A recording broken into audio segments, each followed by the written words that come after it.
Pembacaan Alkitab tanggal 17 Februari tahun 2023, hari ke-48. Keluaran pasal 19.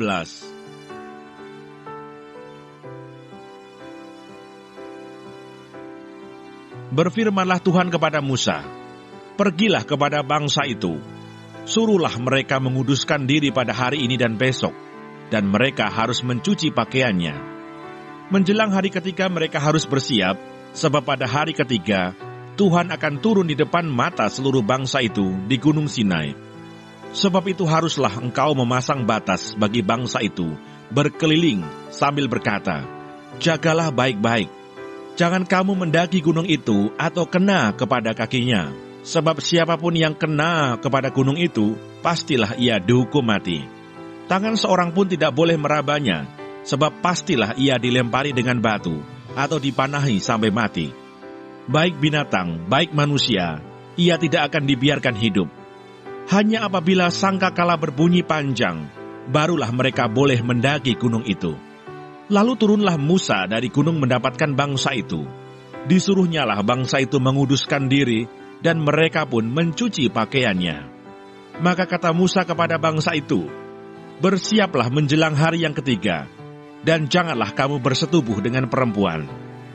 Dan terjadilah pada hari ketiga, pada waktu terbit fajar, ada guruh dan kilal dan awan padat di atas gunung, dan bunyi sangkakala yang sangat keras, sehingga gemetarlah seluruh bangsa yang ada di perkemahan.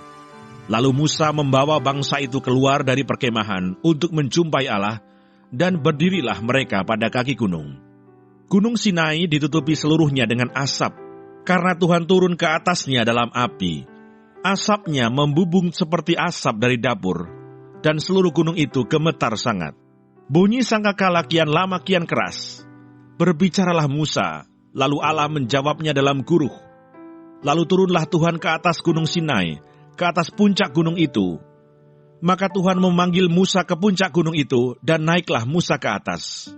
Kemudian Tuhan berfirman kepada Musa, 'Turunlah, peringatkanlah kepada bangsa itu, supaya mereka jangan menembus mendapatkan Tuhan hendak melihat-lihat, sebab tentulah banyak dari mereka akan binasa. Juga para imam yang datang mendekat kepada Tuhan haruslah menguduskan dirinya, supaya Tuhan jangan melanda mereka.'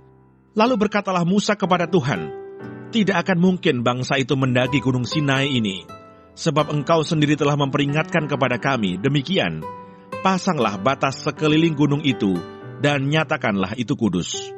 Lalu Tuhan berfirman kepadanya, 'Pergilah, turunlah, kemudian naiklah pula engkau beserta Harun.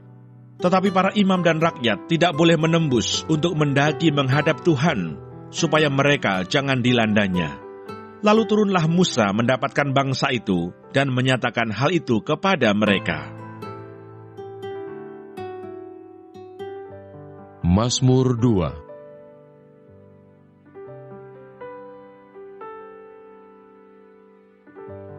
Raja yang diurapi Tuhan.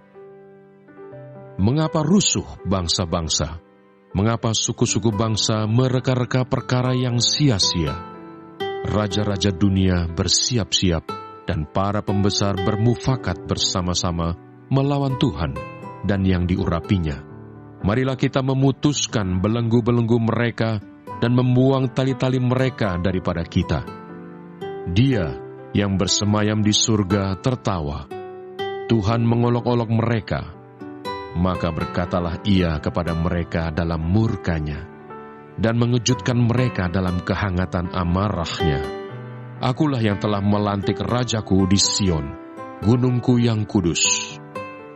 Aku mau menceritakan tentang ketetapan Tuhan. Ia berkata kepadaku, 'Anakku engkau telah kuperanakkan pada hari ini. Mintalah kepadaku, maka bangsa-bangsa akan kuberikan kepadamu, menjadi milik pusakamu, dan ujung bumi menjadi kepunyaanmu.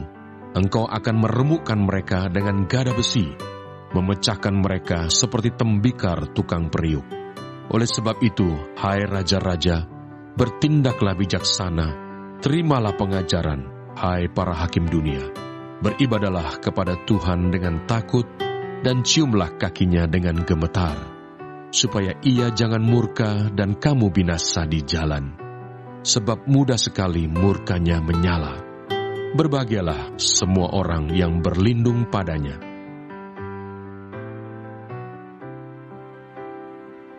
Ibrani pasal 11.